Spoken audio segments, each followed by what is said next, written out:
Hi, everybody. Thanks for tuning in to the Coaching Call podcast. On this podcast, we'll cover various types of coaching by trainers in sports, martial arts, fitness, and business. We'll discuss each coach's methods to getting the most out of their respective athletes or clients and how they attempt to change the platform in which they coach. Join us on a fun adventure as we discuss unique coaching styles. Coaching is a universal part of how we get others to get something done. Join your host, Rafael, and his guests on this unique journey in coaching. Hi, I'm Sifu Rafael, and this is the Coaching Call podcast. If you enjoy this episode, please subscribe and leave a review. This episode was made possible by listeners like you. Hello, Steve. Thank you so much for joining me on Coaching Call. It's a pleasure to be here. Thanks for having me. Yeah, it's good if I put my microphone by my mouth. It helps. It does. Wow, so we met not too long ago, and I'm going to be super honest with you, right? Because I think honesty is important. I never knew of you before I met you in person, and you definitely made an impression. And you also talked about coming on stage or any time. It's the way you walk out, the way you introduce yourself, the way you let people know who you are, because we all make a great entrance no matter where we are, right? Well, we hope we do. Sadly, I think most of us don't. I think we can turn up. We turn up in a variety of different ways. One of them is we don't show up at all. You know, we're terrified to approach someone. This could be someone that you think's a business icon, a celebrity, someone as famous. How many times do you see people going, oh, look, it's that person, and they won't go and see them? So that's one way we show up. We don't. The second way that's terrible is that we show up pretending we're someone else. So if someone, and you're in the martial arts world, so you know this, if you see someone that's a little bit unconfident, maybe they'll turn up with a bit more bravado or a bit more cockiness because they're intimidated or they're nervous or they're shy or they're quiet.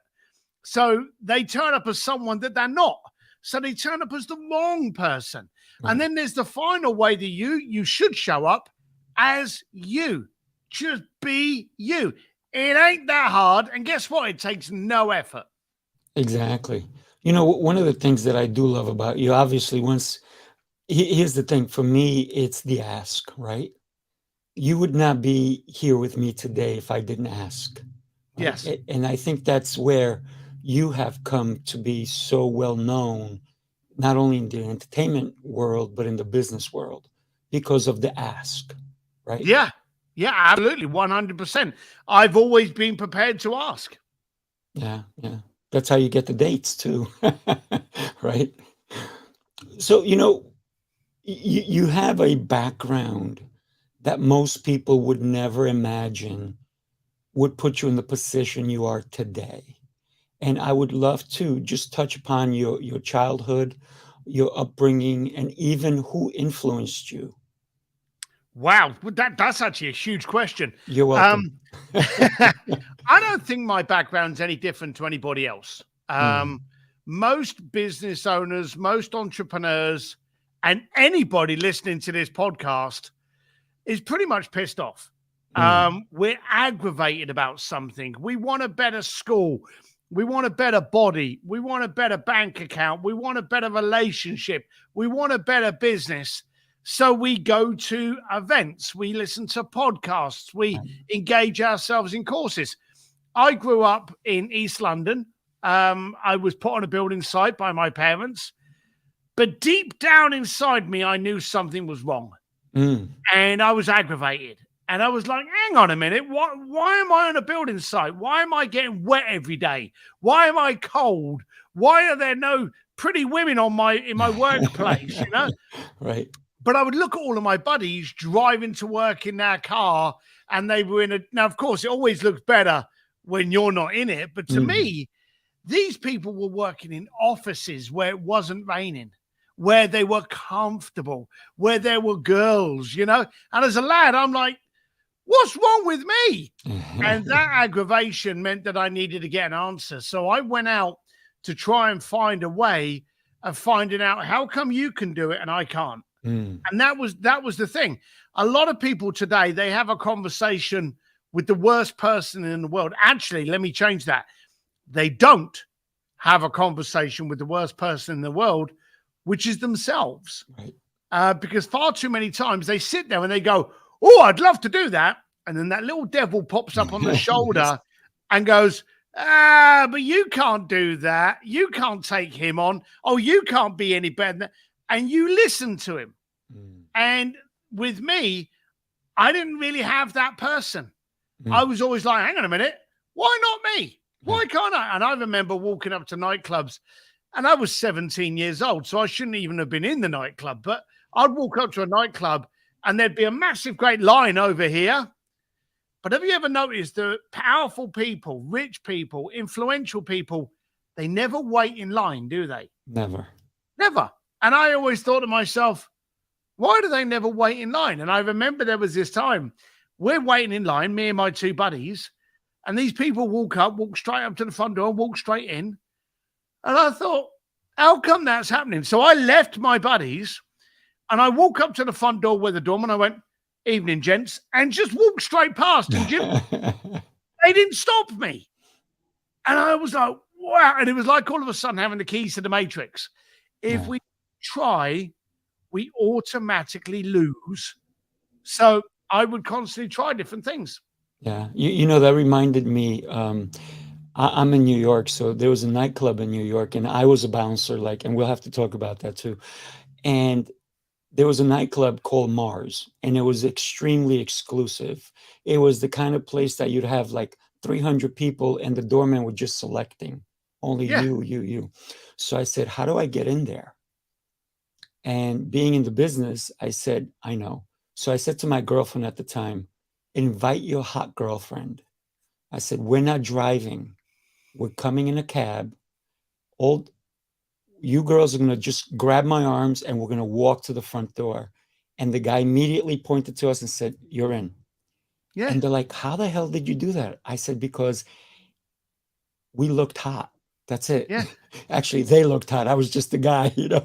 Most of the guys are accessories. We know that. But yeah, it's been an age-old thing. You've got to look the part. Yeah. And that's the key. You know, both of us came from a doorman world. And the funny thing was, while it's well known as a meathead environment, it's actually a great place to spy on human interaction. Oh my gosh. You can sit there and you would see real affluence, people with real money and how they acted. And then you would see people with no money pretending. And it was really, really fun to be able to see that. Yeah, absolutely. So one of the things that you did is you worked as a bouncer, right? What made you even say, this is the gig I want? Or was it just somebody said, hey, I'm coming, let's do this? Yeah, it was never the gig I wanted. In fact, I thought it was the worst thing in my life. I was living in England and I was getting so many different jobs to try and get myself into a rich environment. And one of the jobs I got was the chance of being a stockbroker. And I had to fly to Hong Kong to be a trainee stockbroker. Well, I only lasted 1 day. 1 day. 1 day. And so I'd left the building site. I'd left my family. I'd left my folks. I'd left my girlfriend. And now I'm in Hong Kong. And I was very upset. I didn't know what to do. So I went to a bar and this lady asked me if I would be the doorman. And I had no money. I had no future. I had no hope. So I went, yeah, okay. And I thought to myself, hang on a minute. I have left the construction industry, which is a noble, hard-working profession. And now my job description was to punch people. I really thought that my life had gone down. And there's a friend, sadly was a friend of mine until he passed away, Dr. Sean Stevenson. And he always said, every time anything happens, I ask myself, was this done to me or for me? And so when I got on the door, I went, okay, was this done to me or for me? And when you do that and you question it, It raises up different parts in your head. It does. And it opens up vision. And I'm like, hang on a minute. How could being a doorman possibly be a benefit? Well, hang on a minute. Everybody's got to come past me. I'm going to get to see everyone. I'm going to get to interact with everyone. Whoa, this is a benefit. And it suddenly turned into the greatest job I ever had. Yeah, yeah. So as a bouncer, right? As a doorman, and you and I mean, I worked 5 years in Manhattan in all different kinds of clubs. And one of the clubs I hated the most was I had to pat people down.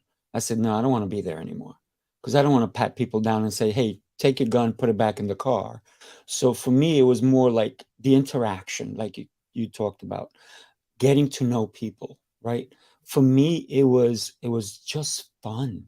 It was an exciting time, because I was able to, like you said, to interact with people, but also be a people watcher, right? And the interaction that people have amongst themselves is fascinating. It really is. So yeah, but you saying about the doorman, I don't want to skip past this. Yes, because I want people to think about this, and this is vitally important. Everyone listening to this needs to be the doorman of their own life. And you've got to ask yourself, who would you allow into your life if you were in risk of danger? Now, you've just turned around and gone, hey, leave your gun inside. Okay. Now, that's a very scary environment. You pat someone down and all of a sudden, you know, they're carrying. That's a dangerous environment to go, hey, you're going to need it. But think about the toxic relationships that you allow into your life. Think about the egos that you allow into your life. Think about the immaturity. They're just as dangerous as a gun. So if you suddenly start thinking, hang on a minute, I'm the doorman to my own private party. Would I allow these people in my party? Yeah. I'm guessing the answer is going to be no. I'm guessing you're going to go, well, actually, 50% of them, yes, I love them. But this 50%, they're a little bit of a pain in the ass. Yes. Get rid of them. Be a doorman to your own life. I love that, the fact of being a doorman to your own life, but I think you have to be a doorman to thoughts and messages that come to you as well, right? Because Very much so, yeah. we're bombarded every day with negativity, right? So it's what we allow. How do we live our lives, right? And is it a life that you want to live, right? Yeah, you've got, and that comes down to the conversation with the little devil again. You've got to take control. You know, hope has never been a good marketing strategy. Okay. No. You've got to focus on what you have impact on, and you have impact on you. So don't let those insecurities, those lack of confidence, those doubts, that little devil destroy your ability to grow. So you were asked, you're sitting at a bar. Were you 17 at a bar? In England, I was, but you want about when I became the doorman? Yeah. No, I think I was like 20 now in Hong Kong. Gotcha. So you're asked to become a bouncer, and instead of the thought of thinking, yes, I have no money, I have nowhere to be, so let me do this. But then you realize an opportunity. And a lot of times people have an opportunity that kicks them in their butt, but they don't see it, and they walk away from an opportunity. You saw an opportunity and you ran with it. And this is the opportunity that you've been chasing still, I imagine, because even though you're successful at what you do, there's got to be a passion for what you do, right? Well, it's the discovery of something new. You know, is the discovery of something that works. It could be working out and you're suddenly lifting better weight than you were because you've got a better mindset. It could be looking in the mirror and going, my stomach's starting to look thin because of the training that I'm doing. It could be the relationships you're having are more invigorated because you're more invigorated. So every time you taste this growth and this benefit, it's a drug. It becomes an addiction. What interesting conversation could I have? Like Chris Casamara, got to give him a shout out for introducing us. That was exciting. Now, you didn't know who I was, and I knew most of you didn't know who I was, but that was exciting for me. For me to come into that room, challenge you, confront you to do and think differently, that was exciting for me. Now, I could have failed. And if I had failed, here's the thing, it would have been just as exciting. Right.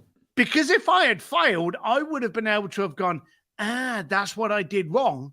So then the next time, like you saw me speak, okay? I've spoken at thousands of stages all over the planet.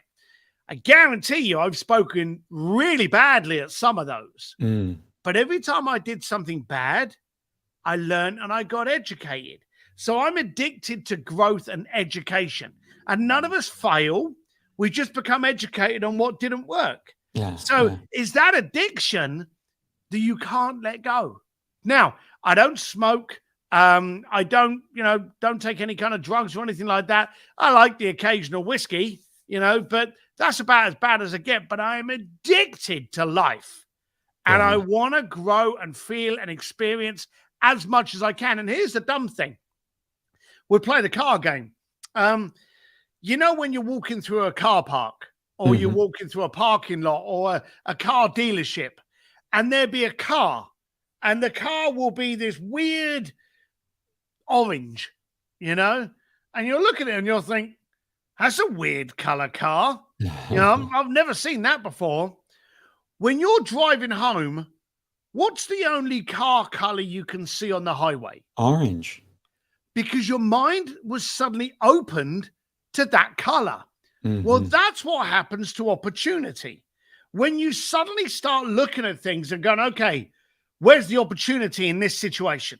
Where's the opportunity in my growth? Where's the opportunity? All of a sudden, your mind goes, all right, he's looking for opportunity. Let's go, radar up. And when you are depressed and blinkered, you don't see it. So you've got to get yourself opened up to opportunity. And I've got some tests on how you can do that, but that's for me. For me, I look at everything and I go, okay, how can this be a benefit? And if it's shit and I'm in a terrible situation, then my benefit is now education on how to make a better decision. Yeah, love it. When you think about opportunities, right? Not all opportunities are great, even though they present themselves great, right? But you do the nitty gritty, right? You do the research to make sure that whatever opportunity you're going to take on is worth your cause. It's worth your, should I say, your brand, right? Yeah. Because you're a brand genius, right? So when we think about an opportunity, and I've had so many opportunities thrown at me and people say, you can't pass this up.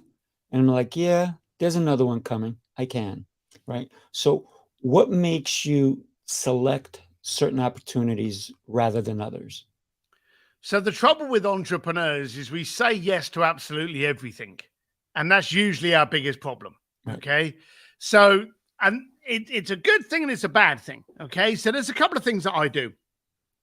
And again, I learned this by not doing it. And that's how we learn everything. Typical martial art. You learn your guard's terrible when you get a punch in the head. Simple as that, Yes. And so when I was actually looking at opportunities, I would look at the money. Is the ROI on this worth it? Do I make a lot of money? Okay. That's how I grew up. And there would be some things that I would do and I'd be like, I don't like this person or I don't like what I'm doing. And so I changed it. I tweaked it. I became educated from those transactions. Right. And now what I do is every time I get involved in anything, I go, okay, what's the ROE? What's the return on the effort and energy that I'm going to put into this?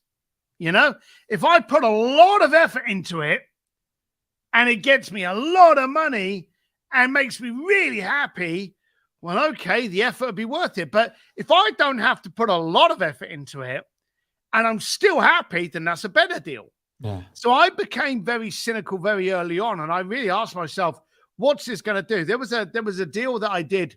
And for anyone that doesn't know me, I was probably the most connected person in the planet you'd never heard of. Arrogant, but true. And I ended up doing this deal in Italy Took 6 months, and I was working with the Vatican. Okay. Took me 6 months. I got a lot of money out of it. And when I finally came back here, I'd lost an entire summer away from my wife and family. And it's you can't get it back. No. I had loads of money, but you can't get it back. Right. And all of a sudden, I was just wiped. I couldn't physically see people for about 3 months. So I lost 9 months of a year. Was that worth it? The answer is no.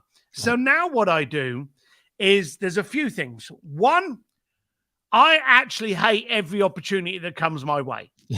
Now that sounds really, really silly, but listen to me.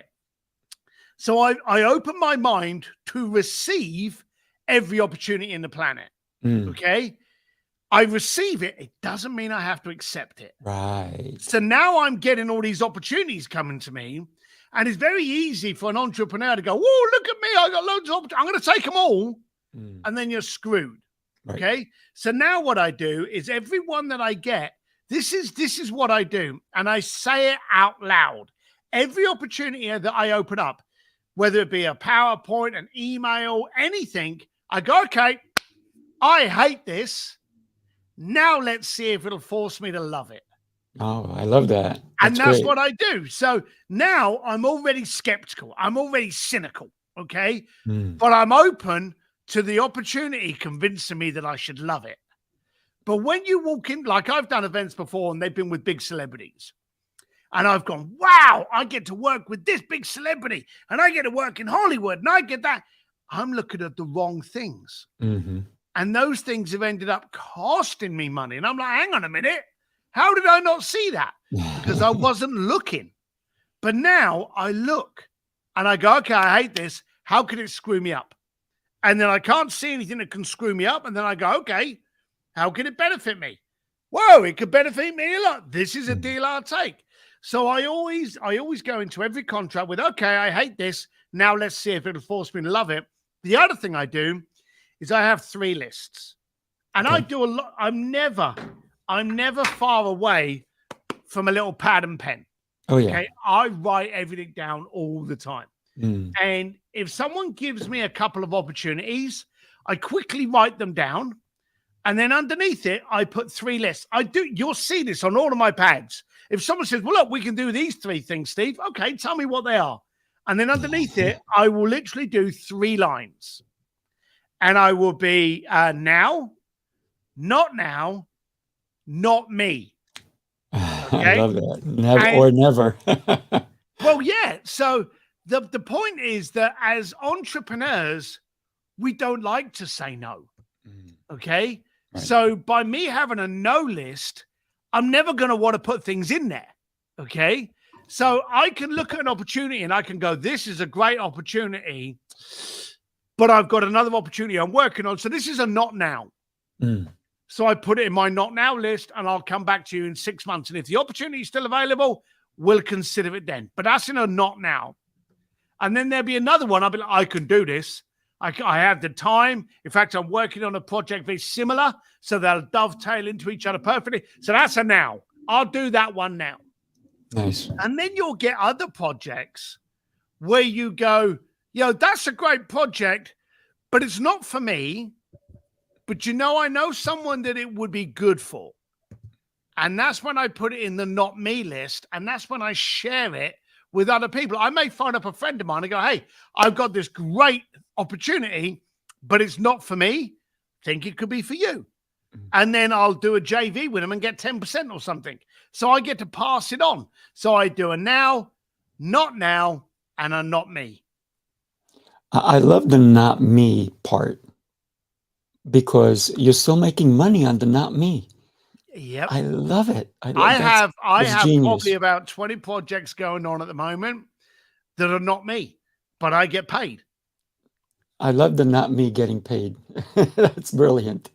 Thank you for sharing that with us. One of the things that is really important and you showed me is Googling yourself. So I've always, every so often, I've Googled myself. But when you said it, when you were doing your speech and you were sharing your knowledge with us and you said, Google yourself, I said, okay, I Google myself even today, but here's the thing. People know me as Sifu Rafael, and you can Google Sifu Rafael. For the most part, I come up. But if you Google my full name, Rafael Gomez, barely anything comes up. So it's what I've been putting out there that people know me as. It's pretty interesting. And you had me do a double take with that thought of like, okay, so now more people know me as Sifu Rafael than my own name, right? Yep. Really interesting. So thank you for that. No, the funny thing is, the second that you actually said about Googling yourself, I guarantee you there are people watching this that will go, oh, that's horrible. That's arrogant. That's egotistical. Well, you want to make sure your lawn looks good so when your neighbors drive past, they see a good lawn. Yeah. You want to make sure your hair looks good so that when you go out at night, you don't look stupid. Mhm. Why don't you pay attention to how you show up digitally? You know, you need to make sure that you show up clean and accurate to who you are. So Googling is not anything to do with arrogance. It's like getting a health checkup once a year, just to make sure your body's healthy. Make sure your online presence is just as healthy. Yeah. So not just showing up on social media or on an internet or anything like that, but it's also showing up in person, right? And you talked about it earlier.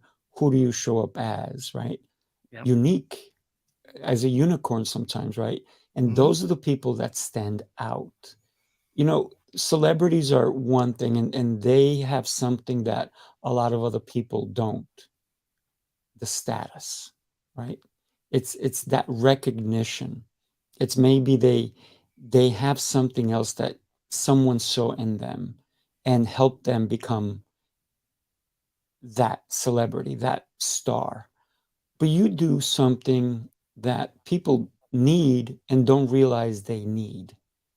And that's that you coach them, right? So that's why I have this show. It's called Coaching Call, because I love talking to coaches, people who make a difference.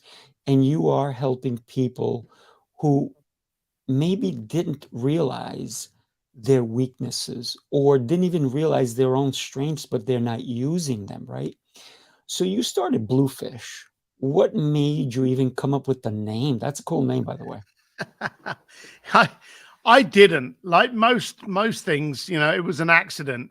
And I never wanted to start the company. In fact, you know, now you've seen me speak. Yes. So I'm very enthusiastic and I'm very, I don't know, strong, but I'm an introvert. I like riding motorcycles. And one of the big reasons I like riding motorcycles is no one can talk to me and I can't take you anywhere. I can't pick you up. I can't go through Starbucks to pick up coffee. I'm alone. I'm isolated. I love that. I turned up at the speech with Chris on a motorbike. I left on a motorbike. So I'm a very private kind of character. So with me, I try to. I'm trying to think where the question was coming from. What was the question? Bluefish. Oh yeah. So where did the name come from? Thanks for that. Yeah, you got I it. didn't start Bluefish, and I've often said to people, I wasn't in the business I was in, which sounds very confusing. I started Bluefish to get me to have conversations with rich people. So I didn't want to do anything over here. I just wanted to have the conversation. This over here was what I needed to do in order to get this. So I started throwing private parties and I started getting people into yacht parties and private galas and gatherings and the unveiling of a new Mercedes or a Ferrari or a new yacht or a penthouse. I started doing that just to surround myself with affluent people. And one of the things I used to do was I realized that one of the cancers of society today is ego. So I would always say to people, right, this is where we're going to meet, and this is the password for tonight. And the password would be things like, name 2 of the Teletubbies. So you would literally have to pull up at this penthouse and go, Tinky Winky and Poe, and we'd let you in. And if you didn't say that, we wouldn't let you in. And one of the passwords was, finish this sentence, 1 fish, 2 fish, red fish.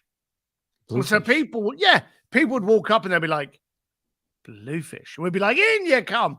And the funny thing was, out of all the passwords I used, that one stuck. So people used to look for us, try and find us. This was back in the early 90s. So there was no internet. And people would be like, oh, there's this guy that has these parties, Bluefish something. And we even, this is the dumb thing, we even set up a small office. And I had this young girl working for me. And this guy phoned up one day. And he's like, hey, I'm looking for that Bluefish company. And I took the call and I went, Bluefish, I have, sorry, mate, don't know what you're talking about. All the best, bye. And I hung up on him. And the receptionist, she turned around and she went, why did you do that? And I went, he was looking for some Bluefish company. I don't know who he's looking for. And we didn't even have a name. It was just Steve Sims, you know? Right. And the girl turned around and she went, you know, they think you are the Bluefish company. And I'm like, what? And she said, yeah, the password. I'm like, damn. Now, we couldn't call him back, so we lost him. Right. But after that, we thought, oh, we better think up a name of a company. So we actually came up with this VIP concierge company, and we called it Trianon. Now, do you know what Trianon is? Try it on? Nope. No, I never thought that. But no, it isn't. Trianon is the last court of the Greek gods. So when the Greek gods have an argument, above the Greek gods is this court, okay? And so it's the final say of anything. So precocious, it was just unbelievable. So we call ourselves Trianon, you know, the last say on everything, Trianon. Everyone would contact us and go, hey, you that Bluefish company?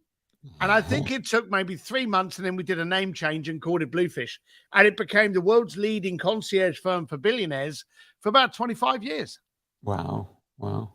So you got into helping billionaires, celebrities, maybe even hit their bucket list, right? How did you even start that? Because you wanted to get to know them. You wanted to socialize with them. But what made you say, hey, I can do that for you? Well, see, that was the funny thing. I have a limited amount of intelligence. Oh, come on now. And I think, it's like Jay Abraham has always said that I have a greater ICANN than an IQ. Okay, so I'm happy with that. If you're looking over here on the right-hand side, you can see what's on the left just through your peripheral, but you're focused on the right, aren't you? Yes. So for me, I was focused on having dinner with this billionaire. That's what I want to do. I want to have, you want me to get you a piano lesson with Elton John? Yeah, okay, I'll do that. But that's my goal. So the funny thing was, this was never what intimidated me. This was. So now that I'm okay, you want me to close down a nightclub? Yeah, I'll get that done. No way. Now can I have dinner with you? You know, it was this weird thing that I wasn't scared, you know, of what I was doing, because that's not, as I say, that wasn't the business I was in. The business I was in was to have conversations with billionaires. You know, like, let's be serious. If podcasts had existed back then, I'd have probably just started a podcast. Yes. But I needed to be able to sit in front of Elon Musk, Richard Branson, Sir Elton John. I needed to sit in front of these people and have conversations. If it meant I had to get you backstage at a concert, or if it meant I had to shut down a museum in Florence for a dinner party just to have that conversation with you, I'll do it, because that's what I want. So I was never focused on the opposite thing. And I think that was my benefit. It didn't intimidate me because that was not the thing I was scared of. Right. Well, most people, when they say, hey, can you close down this nightclub? They're like, I got to go talk to the owner. You did something bigger. You used your influence and you showed up with the knowledge of the people you knew, right? Is that how you were able to make things happen? I realized that as long as I was in the right room, I could do anything. you Nice. know, and I realized that when I was younger and I was riding around on really shitty motorcycles, I would go into the bar and everyone in the bar would be a broke, poor biker. Mm. And I realized so was I, you know? Yeah. So that didn't make a lot of sense. So then I thought to myself, well, if I was in a room full of billionaires and successful people, what would the conversations be like? What would the relationships be like? Now, of course, I never started off with billionaires. I started off with people that had a little bit of money. Right. Then I started off with people that had a good amount of money. Then I started off with millionaires, and then half a billionaires, and then billionaires. And I just climbed up.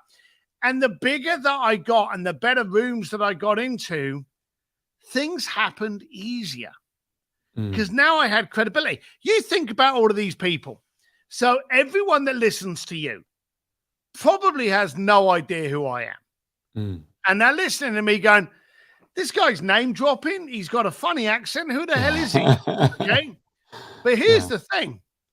Because you brought me onto your show and you've said nice things about me, I'm credible. Right. You know, when Chris Casamara put me up in front of you lot in Hollywood at the event, all of you lot, you had no idea who I was. None. Zero. But you were intrigued and you were curious because you're like, hang on a minute, Chris wouldn't let us down. No. If Chris has brought this guy up, if Chris has paid this guy to come and talk to us, he must be something special. Mm-hmm. And so that's what I walked in on. So you can get a lot more done based on getting introduced by someone who is powerful, connected, and credible, whether it be a podcast, whether it be closing down a museum. If you focus on your relationships, a lot more can be done. Well, without a doubt. You know, and you said it, right? I love Chris Casamassa because he has always produced what he says he's going to do, and he goes above and beyond. So my connection to him is golden, right? And I will always have that connection. When we think about the connections, right? A lot of people have connections because they're looking for something bigger, something else. And so their connections, they sometimes don't value them for the face value. So sometimes they'll take advantage of something to get something else. Mm-hmm. How have you stopped people from doing that, even with you? So I get a lot of people say to me, hey, can you get me introduced to Elon Musk? And I say, yes. And they go, great. And I go, well, why should I? Right. So, you know, the point is, can you? Yes, I can. Next question, why should I? You know? So I always make sure that everything has to be a benefit. You know, like I'm doing this podcast with you. The benefit for you is that you have a guest on your show. The benefit for me is that people in your network that don't know who I am, maybe they'll buy my book, Go for Stupid. There's a double benefit. Okay. I'm expanding my reach. You're having hopefully a good podcast. I think I'm having a great time, by the way. Getting to know you is priceless. So thank you. Well, that's the thing with relationships. You've got to make sure that there's always a benefit. Right. You've got to bring something to them and they've got to be able to offer something to you. If it's only one-sided, it's called a transaction. Correct. Okay. So you've always got to do it. So when I get people, when I ask someone to introduce me to so-and-so, like, I'll give you an argument. When I needed something, there was a thing I did in Poland.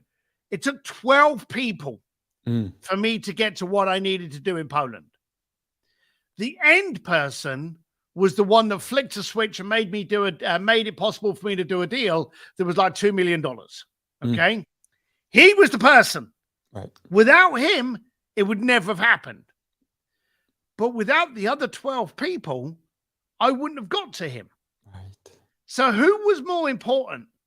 The first person I spoke to or the last person? They all were. Thank you. Yes. So in which case, when I went to say thank you, I said thank you to all 12 people. And I made sure they all got looked after as though they were quite accurately the final piece of that jigsaw. If it hadn't have been for you, that wouldn't have happened. Oh, but I didn't do anything. I just introduced you to Jimmy. But I wouldn't have got to Jimmy had I not known you. Right. You know, so and so now when I need something and I've got to go to any one of those 12 again, how open are they going to be to help me? Oh, yeah. Very open. Because I respected their time. I respected their ability to help me, and I appreciated it, and I demonstrated my appreciation. Right. And you always... and here's another thing. Yes. I never gave any of them money. Okay? That's a big thing. A lot of people go, hey, you appreciate me? Here's a check. Now, if you're doing an affiliation agreement, yeah, there should be money involved. But for me, I would go, okay, I know what you like to eat. I'm going to find the best restaurant in the area that serves that meal. I'm going to contact the restaurant and I'm going to buy a bottle of wine and a fully paid meal. And then I contact you and go, hey, I've just bought you a Friday night meal. Have anything you like. It's all covered. Enjoy the night. Oh, and by the way, I know you got kids at home and you like to get away as well. So I actually booked a hotel for you as well. So you can just spend the night with you and your wife. You know, now here's the thing. All of that may cost you $1,000. Right. Okay. But if I gave you $1,000 cash, there you go. Would you be happy if I gave you $1,000 for helping me out? Most people would. And then if I phoned you up 6 months later and I said, hey, I gave you $1,000. What did you spend it on? You'd have probably put it in the bank account, bought groceries with it, paid the phone bill, bought the kids some new shoes. You wouldn't remember what you spent $1,000 on. If I said to you 6 months ago, what did you spend $1,000 on? You can't tell me because it's money. Yeah. Okay. But if I said to you in 6 months' time, hey, how you doing? I'm always going to be the guy that sent you and your wife away at a brilliant hotel and bought you your favorite meal. Yeah. Or I got you 2 front row tickets to your favorite concert. Or I got your kids a video from a famous celebrity wishing them happy birthday. I'm always going to be the guy that did that. That's definitely thinking differently because you're not paying them monetarily. You're paying them with an experience, a gift that they would probably not do for themselves. So that's just brilliant. And that is what makes you so different than anyone else. And that's where your mind is different because you're not thinking like everyone else. Some people may not even thank those people. They're like, oh yeah, I got what I got. And thanks a lot. And walk away. Yeah. But you go above and beyond. Or they thank the wrong person. Right. And then when it's time for you to even say hi to them, they're like, who are you again? Right. Yeah. So the memories that you've created for them, the experiences, and I think that's what you do for people, right? You create an experience that they probably would not even do for themselves or maybe couldn't. I like to think of it as creating a trigger. Okay. Like you'll be in the car and you'll have the radio on and that tune will come on that transports you back to school or with your first girlfriend or, a memory of going on holiday with your mates, right. or a song that you remember from a summer when you were away on holiday. It's a trigger. It transports you to a different time and space, doesn't it? It sure does. I want to create triggers. I want you to listen to Andrea Bocelli and go, God, do you remember that time Steve did this? I want you to listen to Elton John and go, oh, do you remember when I saw this meal or we drove past that hotel? Oh, do you remember when we stayed at that hotel? I want to create something that can never, ever, ever be taken away from you. A memory, a trigger. That's what I want. That's beautiful. So let me ask you, because, you said in your social media, you do have a picture of whiskey. Yeah. Right.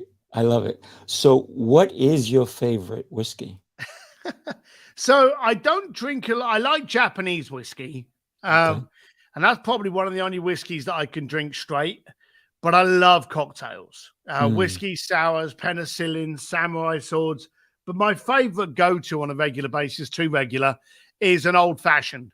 And And I like an old fashioned with a good Kentucky bourbon, a Bullet, Forester, Angel's Envy, those kind of ones. I really like that stuff. Nice. So let's dive a little deeper into your books. Your latest book. I want to know why you named it that.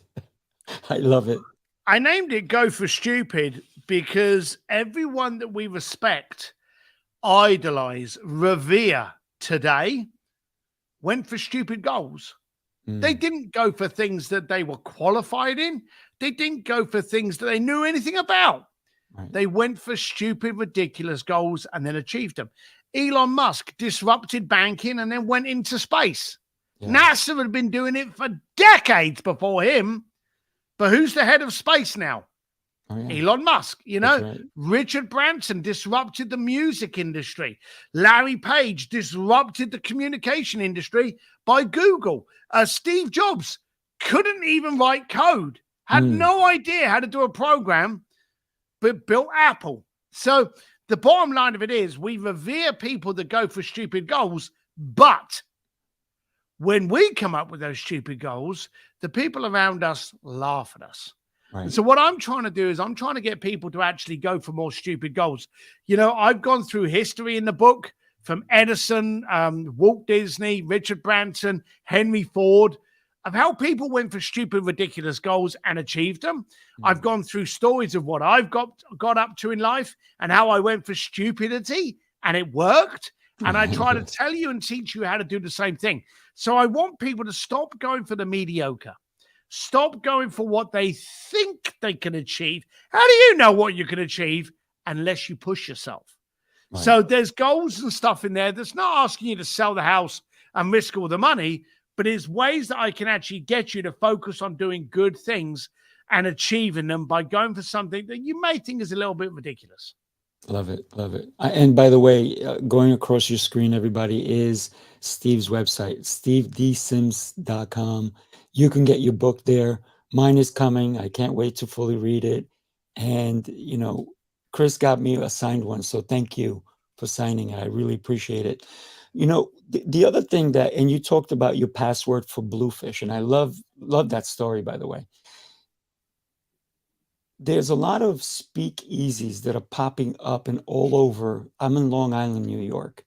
A lot of speakeasies that are popping up and people are creating, they're changing, like it'll be like a bakery. And all of a sudden in the basement of the bakery is a speakeasy because back in the 1920s, it actually used to be a speakeasy. And now they revamped it and I even had a tour of how people got away when the police came over. And it was so cool. But you have something that's called a speakeasy. Tell us about your speakeasy. And it's not easy to get into, but you have a way for people to get into it. So I started, I was speaking at a lot of events and I found that some of the events were just cookie cutter. You turn up at 9 o'clock, this person's speaking, then there's a break, then there's lunch, and then these 3 speakers, and then there's a cocktail reception. And I thought, surely that's not the point of an event. An event is to become uncomfortable, mix around with like-minded individuals, grow and challenge yourself. And so I thought, right, well, I'm going to challenge you right at the beginning. So if you head over to stevedsims.com and just click on the link that says Speakeasy, all I ever do is I put the city, the date, click to purchase. And then when you purchase, we contact you and we go, hey, congratulations, you're coming along to the speakeasy. Why? What's your problem? And I want to know what your problem is. And then I focus on solving your problem. I'm going to put you in a room with about 50 other people. I'm going to have world-class speakers. Like we just did one in LA 2 weeks ago. Actually, 3 weeks ago. And we had the founder of Sprinkles Cupcakes. We had a Le Mans winning racing driver. We had an Olympian on there, co-founder of Spargo, Brandon Turner from Bigger Pockets, an NFT and cryptocurrency expert. So we have all of these amazing speakers that you didn't know were going to turn up. Nice. So they get to hang out with you. So it's a small, intimate setting. And bearing in mind, I make sure that everyone that comes in is worthy. Mm, So again, I am the doorman to my own event. If I love speak it. to you on the phone or one of my team does, and we think, you're not the person for us, thank you very much. We won't be taking you on anymore. We'll send you your money back. And we will literally refund them because we Mm, want to make sure the room is protected. love it. Love it. So it's not only speak easy, but speak with those who know, Oh, right? yeah, we actually make sure. We didn't call it a speakeasy. One of our clients one day turned around and went, "Hey, this is like a speakeasy. Only the people in the know." And we went, Mm. "Yeah, okay, that sounds good." And people know I like whiskey, so it made sense. And I have an online community called Sims Distillery. So Mm. having Sims Distillery and the speakeasy kind of went on brand. Yeah, definitely brilliant, especially when it comes to branding, right? That's a Yeah, beautiful brand connection right there. it So worked. being that I'm in New York, I'm going to ask, when is the one in New York? The funny thing is, you missed it. We had a Manhattan just outside of the meatpacking district. Mm, We had a massive, great loft overlooking the Hudson, mm, and we had that. God, when was that? The last one we did was in Hollywood, so this one would have been June or July. I think mm, June. So and then the one before that was in Austin, Texas. So nice. we travel around a lot. Okay. So if you'll have me, when you said, what's your problem? I have so many. I'm just kidding. Well, the next one's in February in Dallas. Mm, So come to Dallas. okay. If I'm able to, I will be there. It'll be an honor, just to even I did not, and I'm not much of a drinker. So when you said old fashioned, I have I have one of the guys, Steve LeGros, he's actually listening on Facebook. He introduced me to it. And I was like, wow, this is pretty interesting, pretty good. And I never had it before. And then a couple of other times I only drank when I went to a Chris Casamassa event. And I was like, what was that drink that we had last time? And he's like, here it is. And I enjoy it now. And like I said, I'm not much of a drinker. And probably that's the only time I drink is when I go to an event. And that's So fine. That's fine. That's good for your kidneys. yeah, yeah. It keeps me safe that way. So, Steve, you have helped so many people have a moment in time that they can tell their grandchildren. You've had someone at the Vatican. You've had someone in front of the Statue of David having dinner. You've had all these different people meet celebrities or even help celebrities gain something. What's your bucket list? To create impact and to get people to go for more stupid, ridiculous goals. That's it in a nutshell. I'm happy. My Mm, life's good. I live well. I've got my motorbikes. My family's healthy. I'm happy. mm. Now I want to challenge people to go for ridiculous goals. And I want to start a trend. I want there to be a hashtag go for stupid where you go, hey, I'm not going to settle for this. I'm going to push myself. I'm going to do better. I'm going to do more. That's what I want. That's my bucket list. Nice, nice. So empowering other people Yes. to get out of their own mental game. Because Uh-huh. for me, I see so many people who are stuck, right? And I always ask this question: what is the cemetery full of? Yeah. Not dead people, dead dreams, Yeah. right? So, what can I say? This has been an honor, and thank you. Listen, you said there's opportunities that come your way all the time, and you say no to them. Thank you for taking the opportunity to say yes to me and be on my show. It is a huge honor, and I have much respect for you. And I hope to be at one of your events soon enough. Appreciate it. Thanks for having me. Look after yourself. Bye. All right. Thank you. Bye bye. I got to tell you, lots of fun. All right. Are we off?